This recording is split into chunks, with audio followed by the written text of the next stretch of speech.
आज छठवां दिन है षष्ठी पूजन, जिसे छठी पूजन कहा जाता है। रात भर उत्सव होता रहा। ब्रजेंद्र नंदन के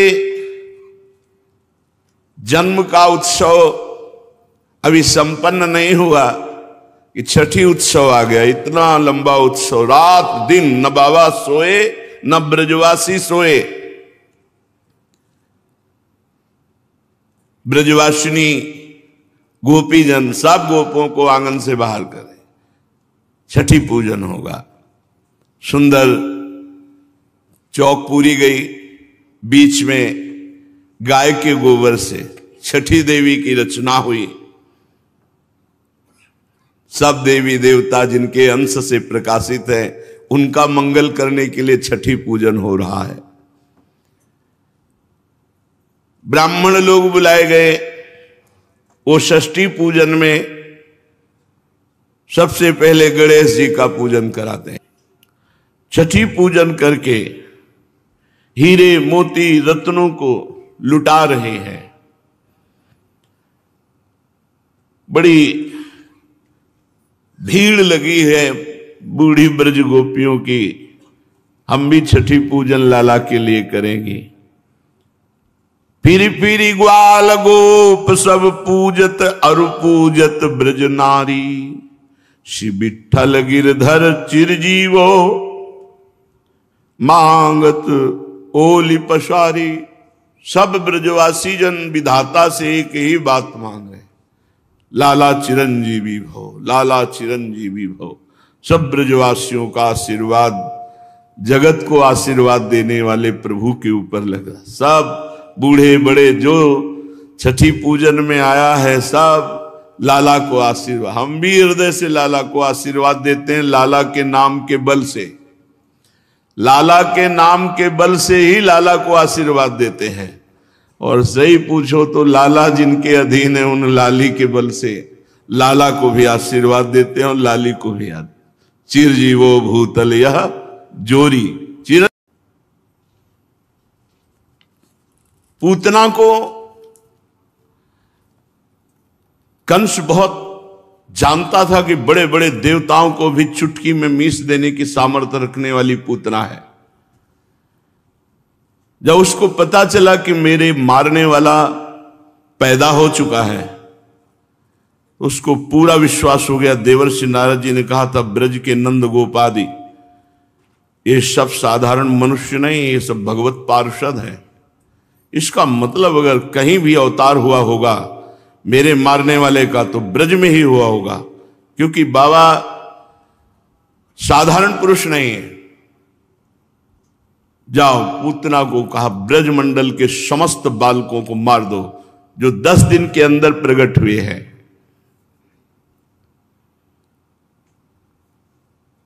आश्लेषा नक्षत्र लगा,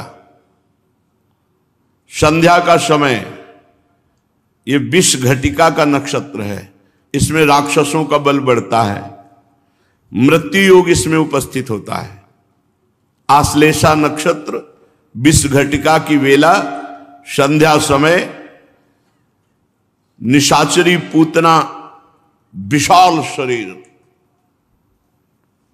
भुजाओं में धड़कन होने लगी, मानो गिर श्रृंगों को मसल देने की ताकत उसमें आ गई। उसमें आकाश में उड़ने की सामर्थ्य, विविध रूप धारण करने की सामर्थ्य, पहाड़ को भी चकनाचूर कर देने की सामर्थ्य पूतना में है। कंस के आदेश से, आदेश तो उसी दिन हो गया था जिस दिन देवी जी ने आकाश में जाके कहा था तेरा मारने वाला कहीं पैदा हो चुका है। पर ब्रज में प्रवेश करने की इसकी बुद्धि ही काम नहीं की कि हमें ब्रज का ठेका मिला है। ये मथुरा में ही शुरू कर दिया बालकों को मारना। और मथुरा में वो बालक पैदा हुए थे जो सब राक्षस थे। उस समय जो पैदा हुए थे वो सब राक्षस, हजारों बालकों को मार डाला। फिर उसे एकदम ध्यान आया कि मुझे यहां मारने के लिए नहीं कहा। तो ये किसने बुद्धि बदली थी? लाल जी ने कि थोड़ा 6 दिन तो हो जाने दो, छठी हो जाने दो, काहे को प्रथम दिन से हमें शुरुआत करनी पड़ेगी तेरी मृत्यु की। इसलिए 6 दिन तो ब्रजवासियों को आनंद लेने। एकदम दिमाग आया उसका कि मुझे तो ब्रजमंडल में मारना है, और ब्रजमंडल में जितने प्रकट हुए हैं सब भगवान के नित्य सखा प्रकट हुए हैं। पूतना या किसी भी राक्षस राक्षसी का वहीं बल चलता है जहां भगवान का नाम कीर्तन ना होता, भगवान की कथा ना होती हो, कभी भगवान के भक्तों के चरणोदक के छींटे जिस घर में नहीं पड़े वहीं भूत प्रेत तो बाहरी चक्कर रहता है। लोग कहते हैं ना बाहरी चक्कर, तुम्हारा भीतरी चक्कर ठीक नहीं इसलिए बाहरी चक्कर आक्रमण करता है। अब पूतना थर्रा गई, क्योंकि नाम कीर्तन और कथा की तो बात जाने, तो जिनका नाम कीर्तन कथा हो रहा है वही साक्षात है। भगवान ने सबसे पहले बुद्धि उसकी बदली, किसी भी ब्रजवासी के घर जाने की हिम्मत उसके अंदर न रह जाए। थर्रा गई। इतने में देखा भीड़ जा रही, कोलाहल मच रहा है, नंद के लाला हुआ। उसके मन में आया कि शुरुआत यहीं से करते हैं। जय हो, बचा लिया ब्रजवासी बालकों को। नहीं, नित्य सखाओं का ये वध करने की कोशिश करती, भगवान के परिकर को कष्ट देने की कोशिश करती। इसीलिए भगवान ने सीधे खींचा, ब्रजमंडल में स्वागत है तुम्हारा, आओ, छठी का दिन है। लालजू महाराज ने खींचा। अब उसने विचार किया कि इस भयंकर रूप से तो मुझे जाने नहीं दिया जाएगा, क्योंकि बड़े बड़े धनुषों पर प्रत्यंचा चढ़ी हुई और सावधान होकर बड़े बड़े गोप नंद भवन के आसपास लगे हुए। राजा है नंद बाबा, ब्रजगोप शिरोमणि है, शास्त्रों धनुर्धारी और सब विद्या में पारंगत। तो उसने कहा कि इनके तीक्ष्ण बाणों को मैं तोड़ूं या परेशानी करूं, ऐसा रूप क्यों धारण करूं। उस मायाविनी ने अपना चिंतन किया स्वरूप का और संकल्प किया। अम्बुलुषा, उर्वशी, रंभा, घृताची, मेनका, प्रमलोचा, चित्रलेखा, तिलोत्तमा, इन सब अप्सराओं का सौंदर्य अपने ऊपर धारण किया और इतना सुंदर रूप धारण किया। 16 वर्ष की अवस्था, इन सब श्रेष्ठ अप्सराओं के अंग लिए मायाविनी है, किसी के नेत्र, किसी की भुजा, किसी के वो रूप धारण किया कि त्रिभुवन में कोई सुंदरी नहीं, अप्सराएं मोहित हो जाएं ऐसा। उर्वशी, अलंबुषा, रंभा, घृताची, मेनका, प्रमलोचा, चित्रलेखा, त्रिलोत्तमा, इन अप्सराओं के अंगों को लिया। मायाविनी है और मचलती हुई ऐसे चल रही है कि जो ब्रजगोप देखता है वो कहता है तो साक्षात लक्ष्मी जी पधारी हैं। सब ऐसे झुक जाते हैं। किसी को काम नहीं आ रहा, श्याम के दीवानों को काम नहीं आता और काम के दीवानों की नजर में श्याम नहीं आता। ये सब श्याम के दीवाने हैं, तो किसी को ऐसा नहीं लगा बड़ी सुंदर है और काम आ जाए, नहीं, सबको लग रहा है देवी लक्ष्मी जी पधार रही। त्रिभुवन पति भगवान नंद बाबा के ऊपर प्रसन्न है, तो नंद लाला के दर्शन करने लक्ष्मी, कोई नहीं पूछता, सब रास्ता दे रहे हैं। मैया छठी पूजन लाला का करके आनंदित हो रही और वहां ये मारने के लिए रूप रख करके पधार रही और आंगन में ढांडी का नृत्य हो रहा है। मेरे मन आनंद भयो मैं गोवर्धन ते आई, तुम्हारे पुत्र भयो है सुन के अति आतुर उठी धाई। मैं ढांडनी हूं, नाच रही, और मैं गिरिराज जी से आई हूं, सुना है आपके पुत्र हुआ है। जो जो हमें बंदी जन भिक्षुक मिला वो सब निहाल होके गया है। बंदी जन अरु भिक्षुक सुन सुनी दूरी दूरी ते आए, सबकी आशा पूर्ण करी। एक पहले ही आशा लागी बहुत दिनन ते छाए, ते पहिरे कंचन मणिभूषण नाना बसन अनूप मोहि मिले मार्ग में मानो जात कहूं के भूप। आज यहां से जो वापस गया बंदी जन सूत मागत सब ऐसे जा रहे थे जैसे कोई चक्रवर्ती सम्राट जा रहा हो। इतने उनके पास सब ऐश्वर्य संपन्न, बड़े बड़े मोटे मोटे हार कंचन के मणि आभूषण बसन सब। तुम तो परम उदार नंद जू, जो मांग्यो सो दीन हो। ऐसो और कौन त्रिभुवन में तुम सरिसा को कीनो। आज जिसने जो मांगा अपने बाबा सब कुछ दिया। मैं गिरिराज जी से आई हुई ढाढ़ी ढाढ़िन हूं, कोटि देहु तो रुचि नहीं मानो। ये मुझे नहीं चाहिए जो सबको दिया है। बिनु देखे नहीं जई हो, बस लाला को एक बार गोद में दे दो बस, और फिर ले लो, इतना हमें चाहिए। सब यही मांगते थे, सब यही देखा। नंद राय सुन विनती मेरी, तब ही विदा भल हुई हो। नंद राय जी मैं तभी जाऊंगी। इशारा किया अपने परिकर को, संगीत वाद्य मृदंग ताल पखावज और नाचना शुरू। जब तक लाला गोद में नहीं देंगे तब तक हमारा नृत्य चलता रहेगा। नंद राय सुनी बिनती मेरी, तब ही विदा भल हुई हो। जब तक लाला को गोद में नहीं, बाबा ने मैया से कहा, गोद में लिया जब ढाढ़िन ने, तो कहा आप तो जाएंगी नहीं, हम तो गिरिराज जी। दीजय मोहि कृपा कर सोई, जो हो आयो मांगन। जसुमति सुत अपने पायन, चल खेलत आवे आंगन। तब तक हम रहेंगे यहां जब तक ये अपने चरणों से चलकर आंगन में खेलेंगे नहीं। जब हंसी के मोहन मोसे कछु बोले, तो तेरी बानी ती सुन के फिर घर जाऊं। हो तो तेरे घर की ढाढ़िन, सूरदास मोहिनाओ। सूरदास जी कह रहे, मैं आपके घर की बिकी हुई हूं। लाला तो दिखा दिया, पर ऐसा लाला देखा कि अब हमारी जाने की इच्छा नहीं, अब घर नहीं जाऊंगी। अब जब ये अपने चरणों से चलने लगेंगे, तोतरी बानी में हमसे बोलेंगे, उसी दिन हम चली जाएंगी। यहां तो आनंद मच रहा है। ढाढ़िन आनंद मचा रहे, और आनंद को भंग करने के लिए पूतना पधार रहे। भीड़ को चीरती हुई जब ऐसे कहती तो किसी की ताकत नहीं खड़ा रहे, सब हट जाती। क्योंकि एक तो महामायावनी, इतना सुंदर रूप की सब हट जाते हैं। चित्रलेखे से ब्रजवासी शांत नंद भवन की ओर चल रही है। किमियम मूर्ते ब्रजपुर देवता। ब्रजवासी कहते तो हमें लगता है कि कोई देवता है, कोई देवी शक्ति है। किमियम त्रैलोक्य लक्ष्मी। कोई कोई कहते नहीं, ये तो त्रिभुवन की लक्ष्मी मूर्तिमान आ रही।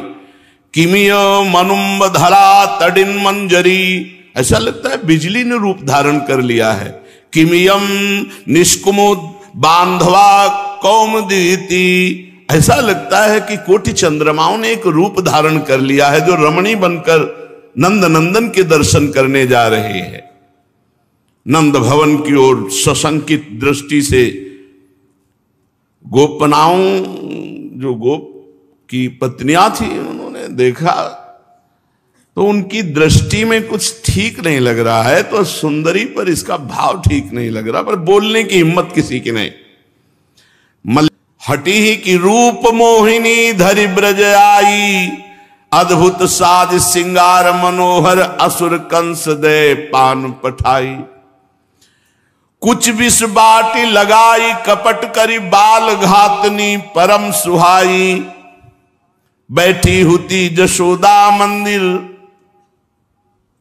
ऐसे देखा यशोदा मैया की, मैया ने, मैया मंत्र मुग्ध सी है। इतनी सुंदर देवी आई है हमारे घर दर्शन करने। इशारा कर लाला। लाला ने कस के आंख बंद की। लाला इसलिए आंख बंद कर रहे कि अभी अभी तो हमारी आनंद की शुरुआत हुई है और ये राक्षसी से हमें निपटना पड़ेगा। भगवान ने अपनी आंखें बंद कर ली। ये पूतना साक्षात अविद्या है, पाप कराने वाली। भगवान ने सोचा इस पापिनी का अगर मुख देखेंगे प्रारंभ में ही तो अनिष्ट हो जाएगा, इसका मुंह नहीं देखना, आंख बंद कर ली। ये मेरे सखाओं को मारने की नियत से आई है, जघन्य अपराधिनी है, इसका मुख नहीं देखना।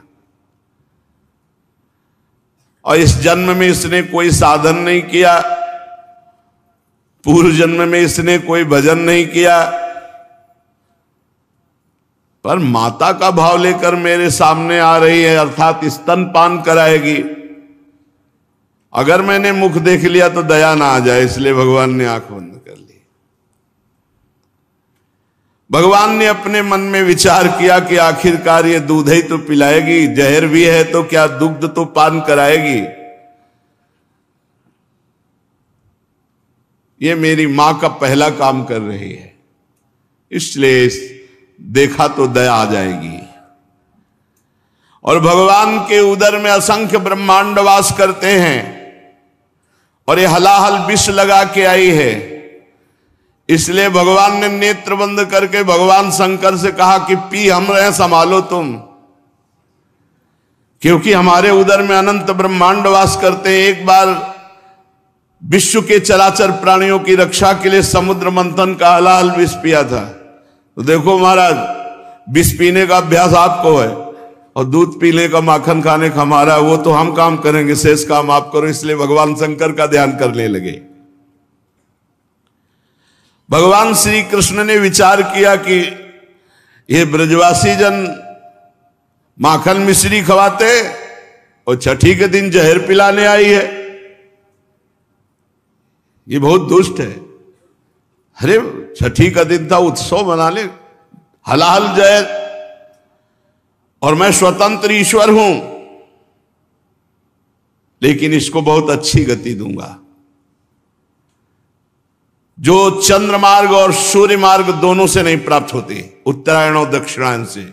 इसलिए भगवान ने दोनों नेत्र बंद कर लिए, क्योंकि भगवान के नेत्रों में सूर्य चंद्र का वर, कि तुम्हारे मार्गों से नहीं जाएगी, सीधे परम पद जाएगी।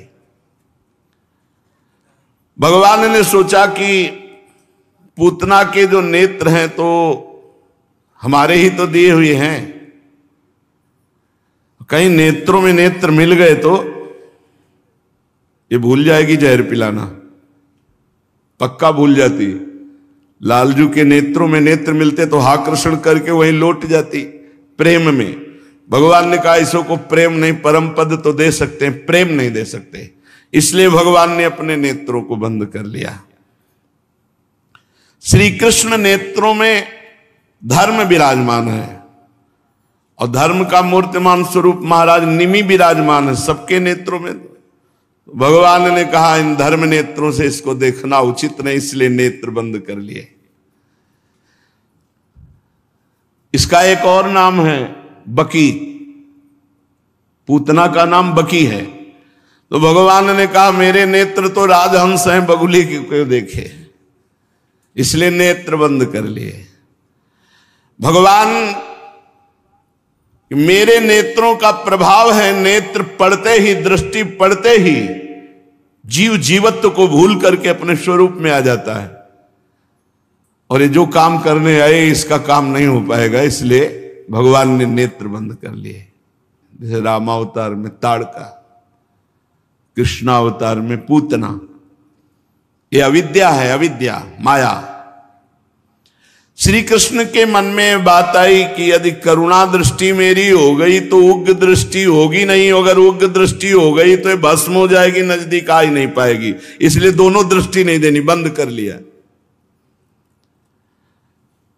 भगवान ने सोचा कि मेरे नेत्रों में अपार सामर्थ्य है, क्योंकि ये महायोग दृष्टि संपन्न है, कुछ भी हो सकता है, मेरे नेत्रों में कुछ भी हो सकता है, इसलिए नेत्रों को बंद कर लिया। पूतना निश्चय करके आई थी कि ब्रज के सारे बालकों को मार डालूंगी, और भगवान का व्रत है कि भक्त का बाल बांका भी नहीं होने देते।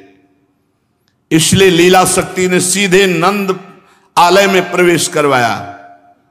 भगवान को बहुत गुस्सा आ रहा है, मेरे भक्तों का नाश करने आई थी, इसका मुंह नहीं देखूंगी, जो मेरे प्रिय भक्तों का अनिष्ट करना चाहती। इसलिए भगवान ने रूप नहीं देखा। पूतना ने भीषण रूप छुपाकर माया रूप धारण किया, तो भगवान की दृष्टि पड़ने पर माया रूप खत्म हो जाता, भीषण रूप प्रकट हो जाता। इसलिए भगवान ने अपनी दृष्टि बंद कर ली। पूतना हिंसापूर्ण हृदय से आई है, भगवान उसी भाव की पूर्ति करके हिंसा से ही उसको परम पद देंगे। सद्गुणों के भंडार भगवान ने करुणावश अपने नेत्र बंद कर लिए। यशोदा मैया ने इशारा किया, लाला वो विराजमान है। ताम तीक्ष्ण चित्ताम अतिवाम चेष्टिताम वीक्षांतराकोश परिच्छदा शिवत वर स्त्रियम तत्प्रभया च धर्षिते निरीक्षमाणे जननी हृतिष्ठताम। जैसे मखमली म्यान में छिपी हुई धारदार तलवार हो, ऐसे सुंदर रूप में क्रूर कर्मा पूतना छुपी हुई है। पर देखने से एक बहुत सुंदर रमणीय महिला सी, भद्र महिला सी, सौंदर्य से हतप्रभ होकर के रोहिणी जी उसे रोक न सकी। यशोदा जी ने इशारा कर दिया। भयानक राक्षसी भगवान श्री कृष्ण को देखती है ऐसे जैसे कोई शिकारी शिकार की तरफ देखता है।